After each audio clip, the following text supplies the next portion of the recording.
नमस्कार, मैं गुप्तेश्वर पांडे, डीजीपी बिहार। आज एक विशेष कारण से मैं लाइव आया हूँ।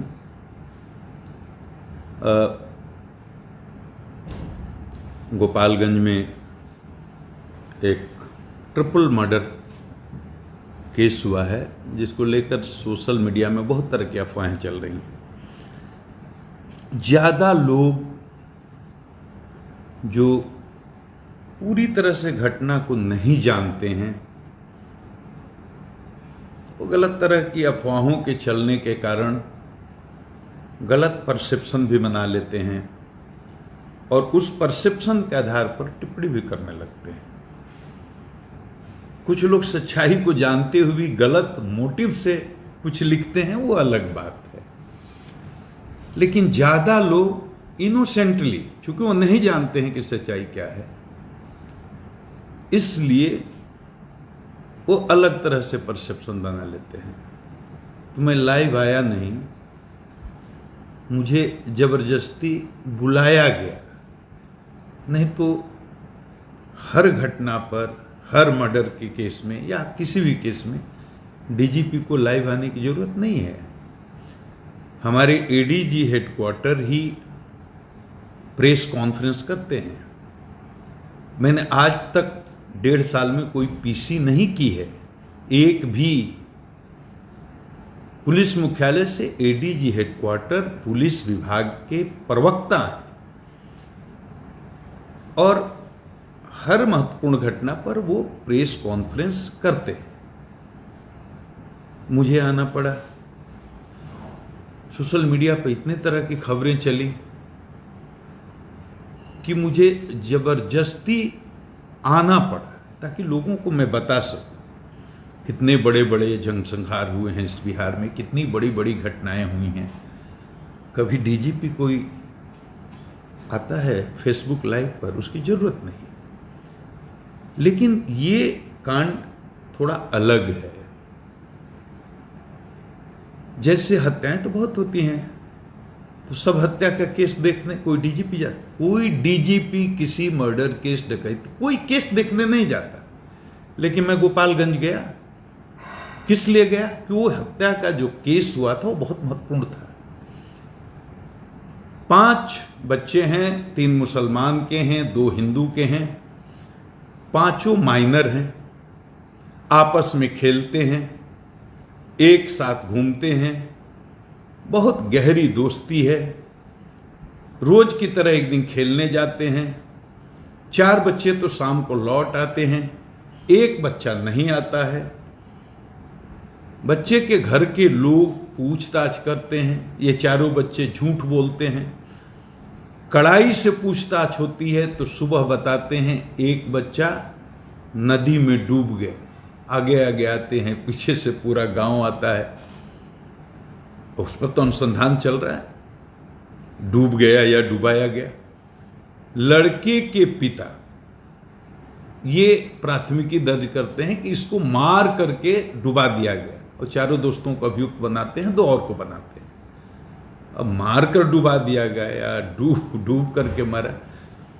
लेकिन कहीं दिल्ली से बैठे बैठे कोई न्यूज चला देता है कि बालक की मस्जिद में बलि दे दी गई। अब इतना बड़ा हंगामा मचता है, ये न्यूज इतनी तेजी से फैलता है कि पूरे गोपालगंज ही में नहीं, गोपालगंज के बाहर आसपास के पड़ोसी राज्यों में और दिल्ली तक बड़े बड़े लोग ट्वीट करने लगते हैं, प्रेस कॉन्फ्रेंस करने लगते हैं, और बाहर ये परसेप्शन बनने लगता है गोपालगंज गांव के बाहर कि सही में किसी हिंदू लड़के की मस्जिद में बलि दे दी गई। डीआईजी को भेजता हूं, एसपी को बोलता हूं, वो भी जाते हैं, खंडन करते हैं, प्रेस को बताते हैं कि सांप्रदायिक मामला नहीं है, लेकिन कोई असर नहीं होता। मुझे लगता है कि पूरा बिहार कहीं ऐसा न हो कि फसाद में फंस जाए, मजहबी नफरत की आग में झुलस न जाए, तो मुझे जाना पड़ता है। हर मर्डर केस में मैं थोड़े जाता, और मैंने वहां जा करके किस तरह से उस चीज को हैंडल किया। अगर मैं नहीं जाता और पूरे बिहार में ये आग लग जाती तो आज क्या हालत होती, इसका अंदाजा आप लगा सकते हैं। तो ऐसे विशेष मामलों पर मैं कोशिश करता हूं कि जनता को सच्चाई रख सकूं। अब ये बताइए कि मैं जो गोपालगंज के बारे में बताना जा रहा हूं, उसको पहले से अगर पूर्वाग्रह बना करके आप बैठे हैं किसी पक्ष या विपक्ष में, और आप ईमानदारी से निष्पक्षता के साथ मेरी बात नहीं सुनेंगे तो मेरी बात समझ में नहीं आएगी। और सबका अपना परसेप्शन है, अपना बिलीफ सिस्टम है, अपना एटीट्यूड है, अपना इंटेंशन है, अपना मोटिव है, उसी हिसाब से आप चीज़ों को जज करते हैं। उसमें आपका social background, family background, academic background, political background, cultural background, बहुत सारे बैकग्राउंड है, religious background, variety of factors, बहुत सारे कारण हैं जिससे आपका बिलीफ सिस्टम बनता है, परसेप्शन बनता है। तो आपका मोटिव पहले से अगर कुछ उल्टा होगा, या इसको अगर आप जात के चश्मे से देखेंगे, दल के चश्मे से देखेंगे, मजहब के चश्मे से देखेंगे, तो आप सच्चाई तक नहीं पहुंच सकेंगे। इसलिए मेरी प्रार्थना है, हाथ जोड़ करके मैं आप लोगों से सबसे निवेदन करता हूं जो हमको सुन रहे हैं, एकदम निष्पक्ष भाव से, मन को एकदम साफ रख करके खुले दिमाग से मेरी बात को सुनिए।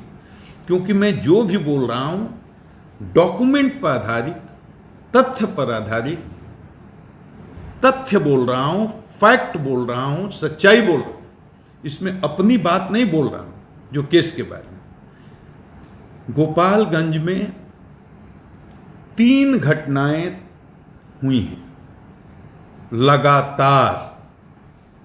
ये तीनों को आप समझ लीजिए और तीनों की क्या स्थिति है उसको समझ लीजिए। उसके बाद आप अगर निष्पक्ष हैं तो आपको पूरी तस्वीर क्लियर हो जाएगी।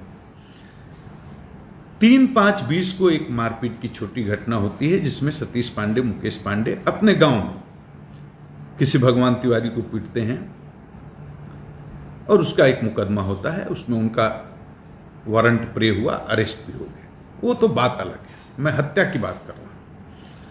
सबसे पहले 9 मई को उचका गांव थाना में बरवा मठ के पास शंभू मिश्रा नामक एक व्यक्ति की हत्या होती है।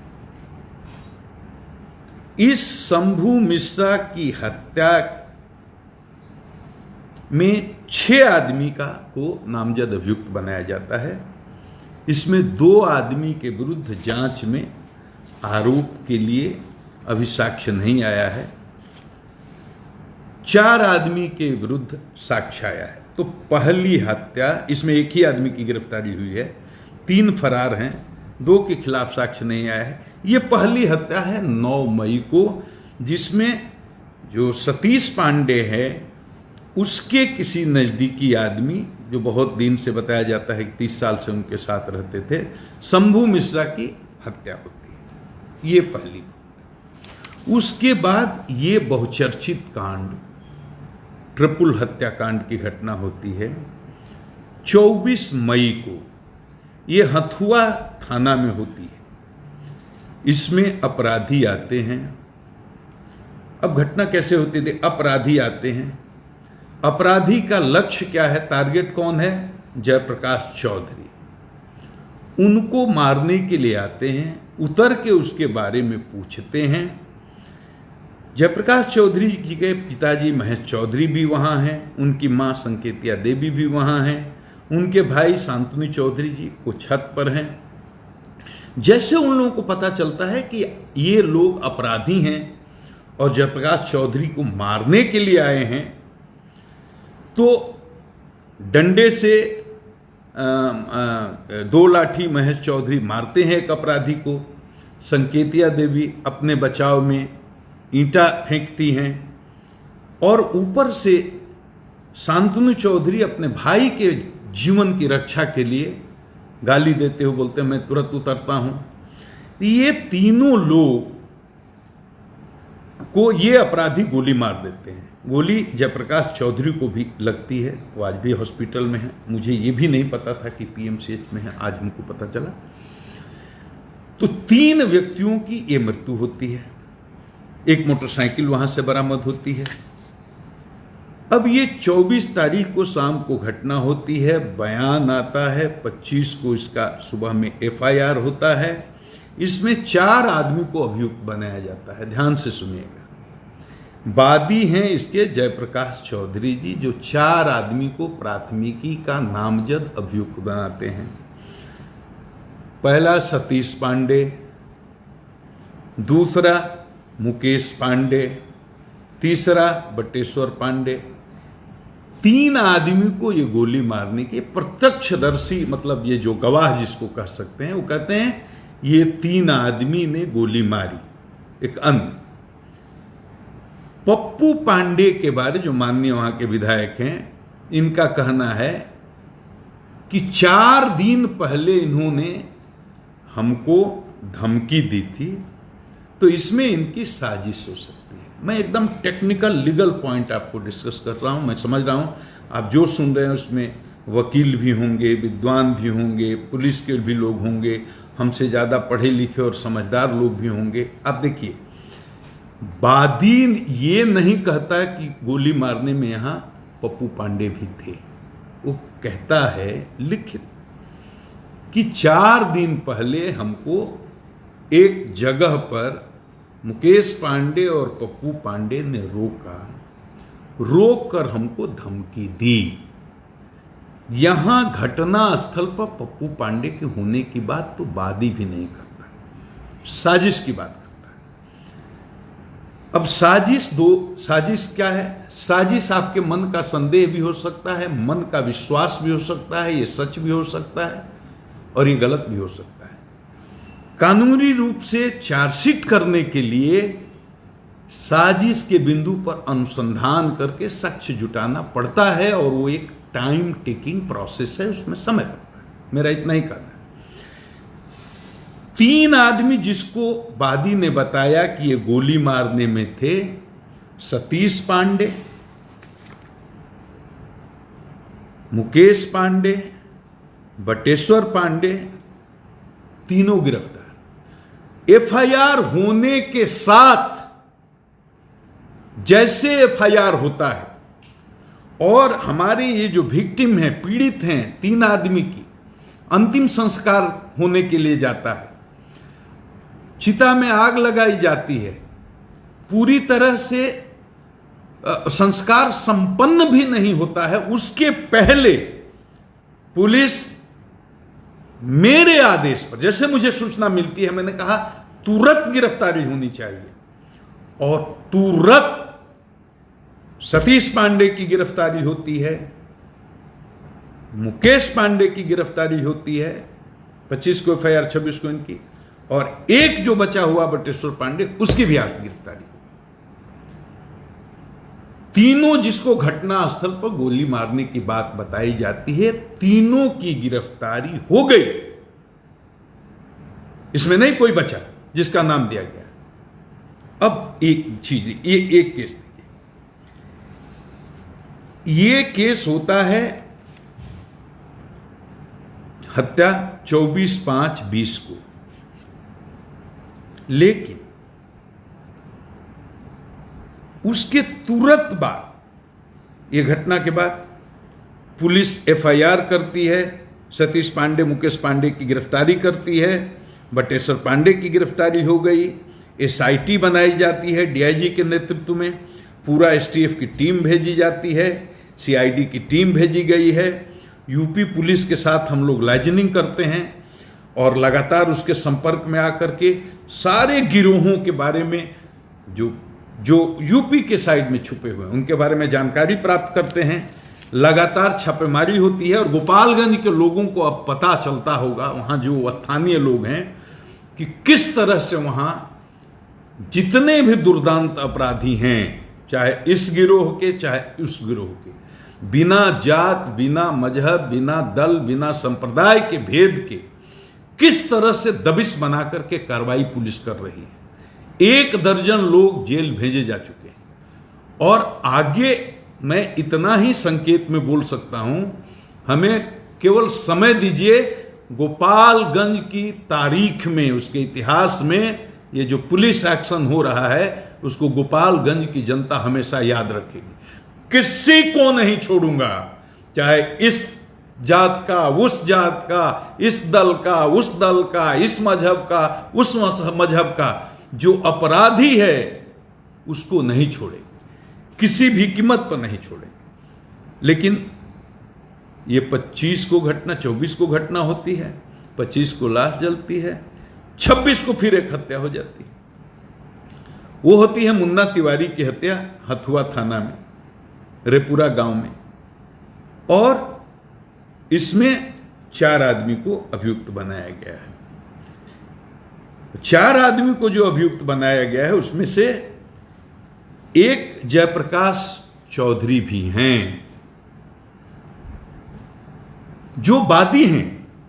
एक दिन पहले जो उनके भाई की, उनके मां की, उनके पिताजी की हत्या हुई, जिसमें साजिशकर्ता के रूप में पप्पू पांडे का नाम है, माननीय विधायक का, उसी तरह से उसके दूसरे दिन यानी 26 को जो सतीश पांडे के आदमी मारे जाते हैं, मुन्ना तिवारी, जो उनके मौसेरे भाई हैं, उसमें साजिशकर्ता के रूप में फिर जयप्रकाश चौधरी का नाम दिया जाता है कि चूंकि इनके माताजी, पिताजी और भाई की हत्या हुई, तो दूसरे दिन प्रतिशोध में इन्होंने सतीश पांडे के मौसेरे भाई मुन्ना तिवारी की हत्या करवा दी। मतलब लगातार देख लीजिए घटना, मतलब मर्डर 5 होते हैं। 2 सतीश पांडे के लोग मारे जाते हैं और 3 दूसरी तरफ मारे जाते हैं। लगातार 9 तारीख को, 24 तारीख को और 26 तारीख को 2 सतीश पांडे के लोग मारे जाते हैं, 3 दूसरी तरफ मारे जाते हैं।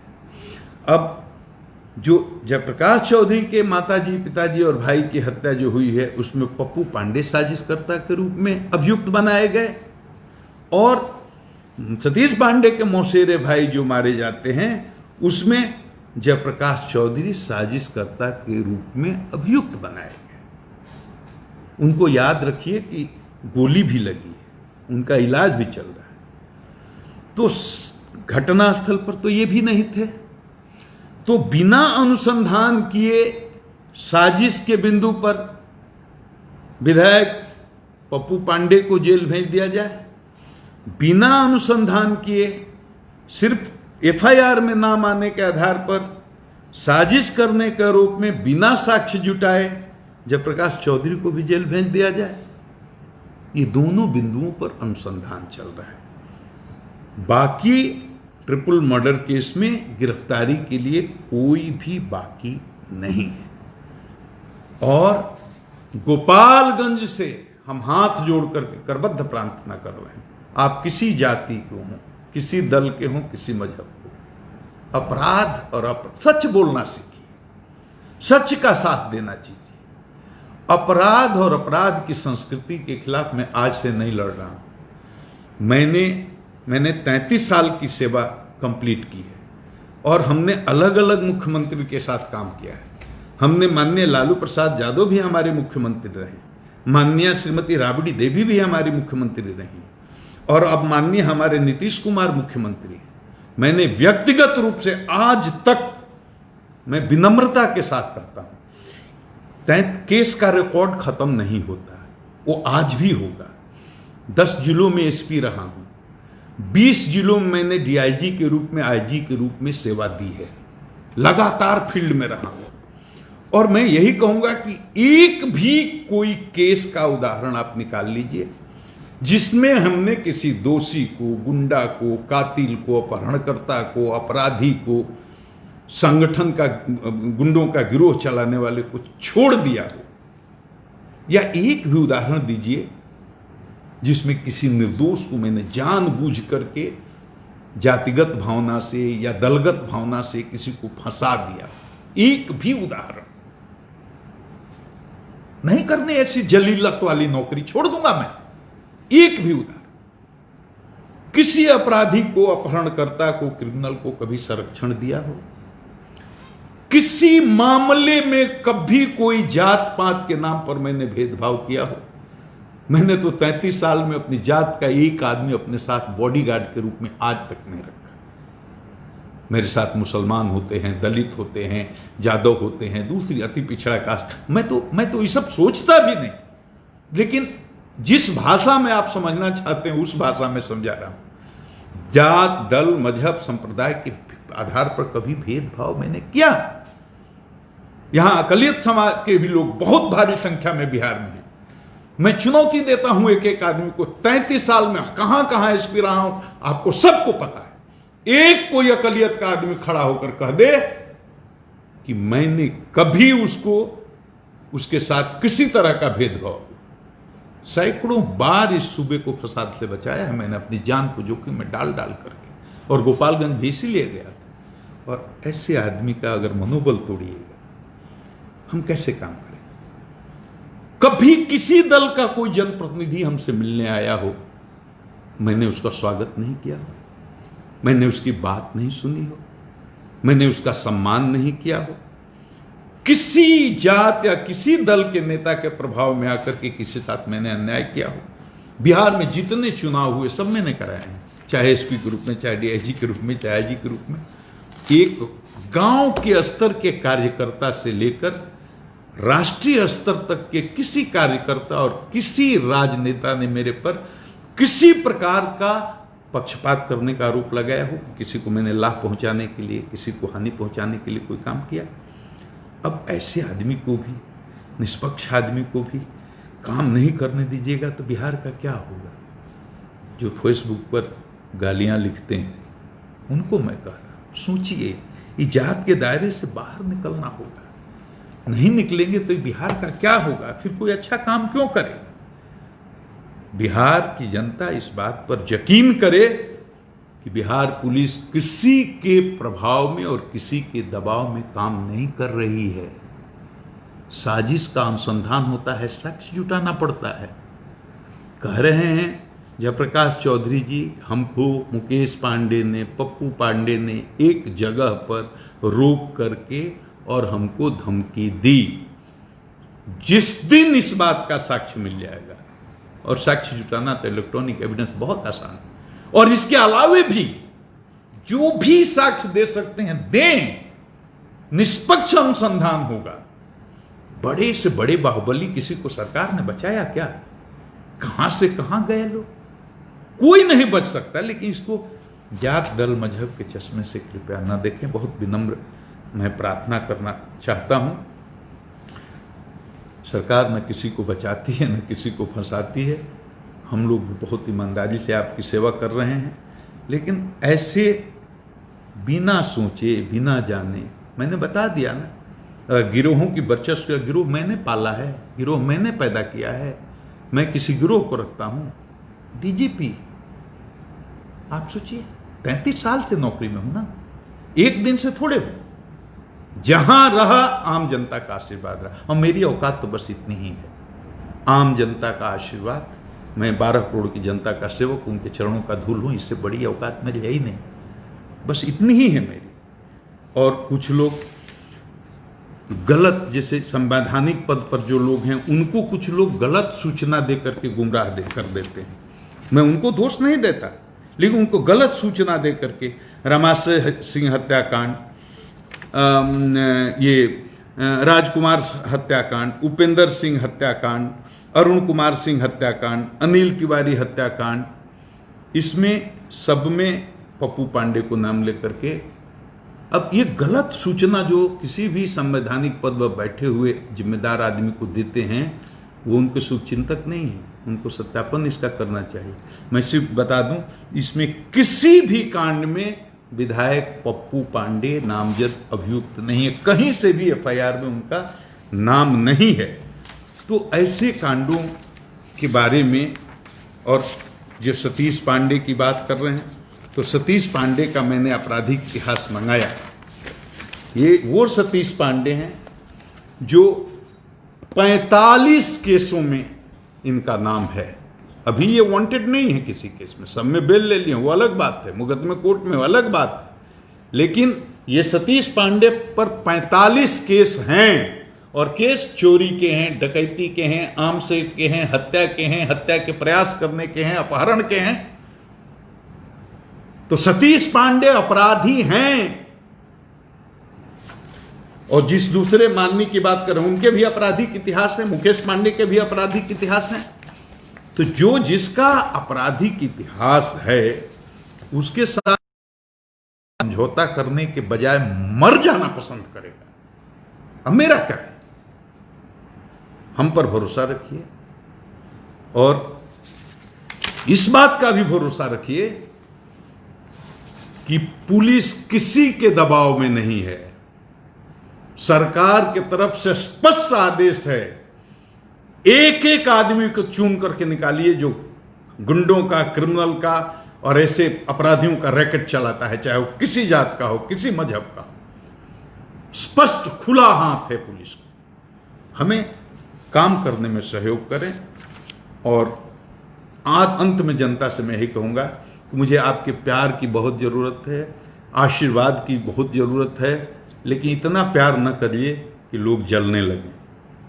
मैं आपका सेवक हूं, मुझे आप पर पूरा विश्वास है और मैं बाकी लोगों से कहूंगा, सब लोगों से, कुछ भी लिखने के पहले, कुछ भी बोलने के पहले ये ध्यान में रखिए कि काम करने वाले पदाधिकारियों का अगर मनोबल टूटेगा, ये बिहार के लिए अच्छा नहीं होगा। मेरा आप सबों को प्रणाम। News Next. Do like, share and subscribe.